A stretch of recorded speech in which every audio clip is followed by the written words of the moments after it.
It all started with a trip that I thought would be a simple, relaxing getaway. I have always been the type to crave solitude every now and then. So when I found a small cabin, isolated, tucked away deep in the forest of the northern Arizona, I jumped at the chance to book it. The cabin was the perfect retreat off the grid, surrounded by miles of thick woods and far enough from civilization to escape all the noises of the city. I figured it would be a great way to unplug and recharge. I have been planning this trip for weeks, just me and my dog Max, who usually a pretty calm and best friend and friendly lab mix. He loved the outdoors, so I knew he had enjoyed the hiking, and I had no reason to think anything out of the ordinary would happen.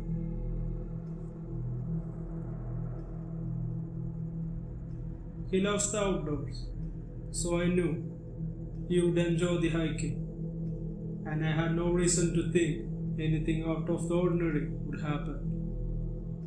It was a Saturday when we arrived. The drive was quiet, scenic, with the sun dipping low behind the trees, casting everything in a warm golden hue. I arrived at the cabin just as it was getting darker. The cabin itself was a quaint, rustic structure, wooden beams, a stone fireplace, a small kitchen, and a couple of windows that overlooked the surrounding forest. It was perfect, except for one thing, the silence. I am no stranger to the quiet of the nature, but this felt different. It wasn't a peaceful quiet, it was unsettling, like the whole forest was holding its breath for something to happen. Max seemed to sense it too. He was excited to be out of the car, but as soon as I opened the door to the cabin, he hesitated to step in. He sniffed around the air, ears spread, and I could see the hackles on his neck raised. He would have batted inside, tail wagging, but that didn't happen this time. "Come on, boy, let's get settled," I said, trying to brush off the tension in the air.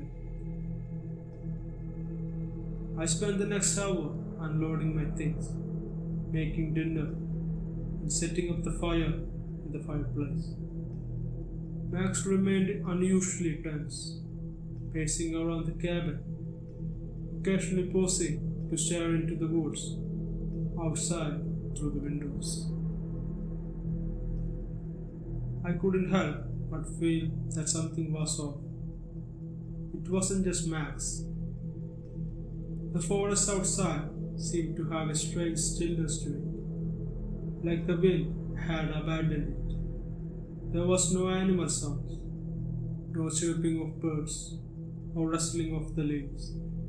It was as if everything was on a hold, waiting for something. After dinner, I decided to take Max out for a walk around the cabin before settling in for the night. The air was cool but not cold. It was a typical evening in the mountains, and I had every intention of enjoying the peace. Max was still on the edge, but I figured he was just adjusting to the new environment. I attached his leash, opened the door, and stepped outside. A cold wind ran through my hair. The woods around the cabin were dense, with tall pines and scattered oaks. A narrow trail led into the trees, and I followed it, Max at my side. The trail was uneven, a mix of dirt and rocks, but nothing too difficult. It wasn't until we reached a small clearing, about 15 minutes into the walk, that things started to feel strange. Max stopped in his tracks.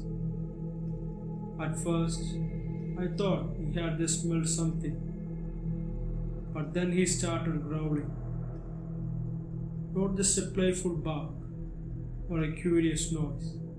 This was deep, guttural, the kind of growl when you hear when an animal senses something intruding. Max? Max, I said, calling him softly. But he wouldn't respond. He was staring into the woods, his body rigid, his hackles raised. I called again, but louder this time, and tugged at the leash. But he refused to move. I glanced around, trying to understand what had him so worked up. The trees were still, the air thick with silence. A single rustling of leaves or any other sound.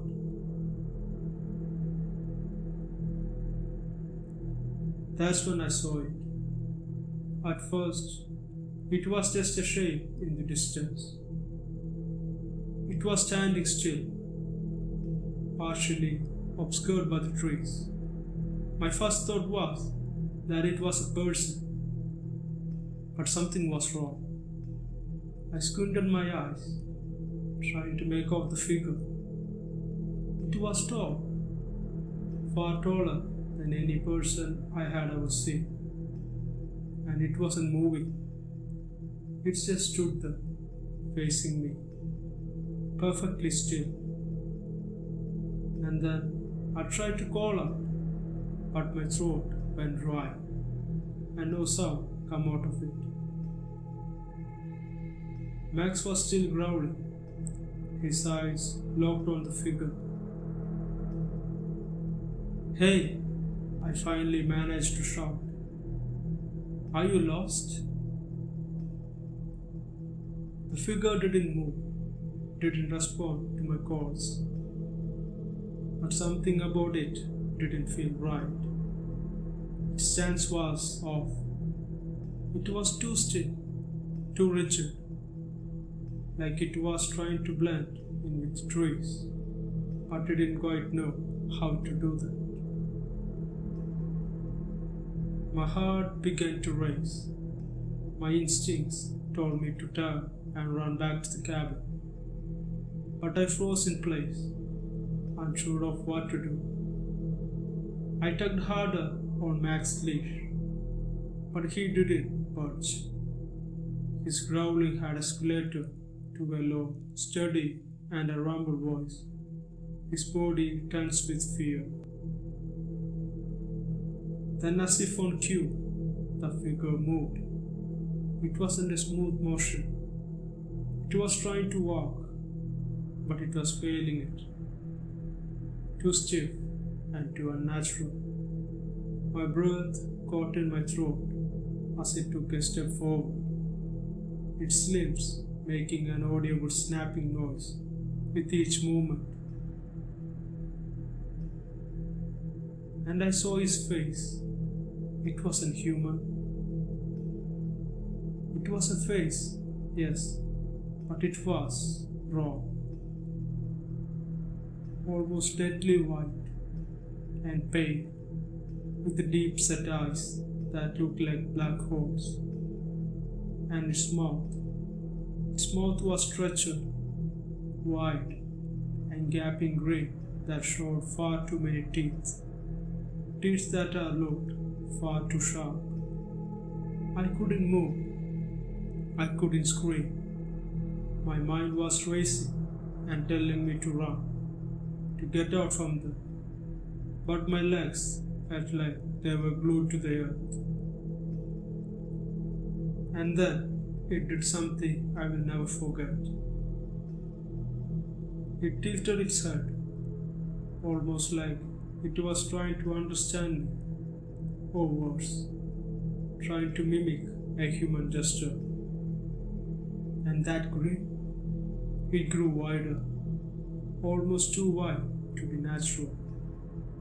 I felt a wave of nausea hit me, and I stumbled back a step, finally finding my voice. "What the hell are you?" I managed to croak, though my voice was barely above a whisper. The thing didn't answer. Instead, it made a sound. It was like a growl, but deep and guttural, almost like it was trying to speak, but it wasn't quite capable of it. It wasn't even a noise that sounded human. Mac's growl became a frantic bark, and in that moment, something snapped. I grabbed the leash and yanked him away, forcing him to turn and run with me. I didn't look back. I couldn't do that. I was too scared for myself and Max. I ran fast as I could, my heart pounding in my chest, ears ringing with the sound of Max frantic barking. I didn't stop until we were safely back inside our cabin. Max was shaking, panting heavily, and still whimpering. I checked the windows, locked them quickly. Whatever it was, still out there, and I could feel it. The rest of the night was a blur. I stayed by the fire, trying to convince myself that I had just seen some weird animal, or maybe a hallucination. But deep down, I knew what I had seen. It was no animal. It wasn't even human. I'm sure of that. It wasn't until later when I started hearing scratching noises on the wall and the windows that I realized the terror wasn't over. The thing was still out there, watching and waiting to me to get outside again. But I stayed awake all night, unable to sleep, too scared to leave the cabin. Max wouldn't stop growling, his eyes constantly darting towards the window. I don't know how long I stayed there like that. When the morning came, I was a shell of myself, exhausted, terrified, and still processing what I had seen before. I packed up my things in a daze and left the cabin as quickly as I could. I couldn't bring myself to stay another minute in there. I still don't know what I saw that night, but I am sure of one thing. It was a skinwalker. I have heard the stories, the legends, but I never believed them until now. Whatever it wasn't human, and it wanted something. I'm not sure what, but I wasn't about to find out. I have told a few people about it, but no one believed me, and I don't blame them. Who would? I barely believed it myself, but I will never forget that face and the experience that happened to me. And now, every time I go to sleep, I feel like I am being watched, even inside my home.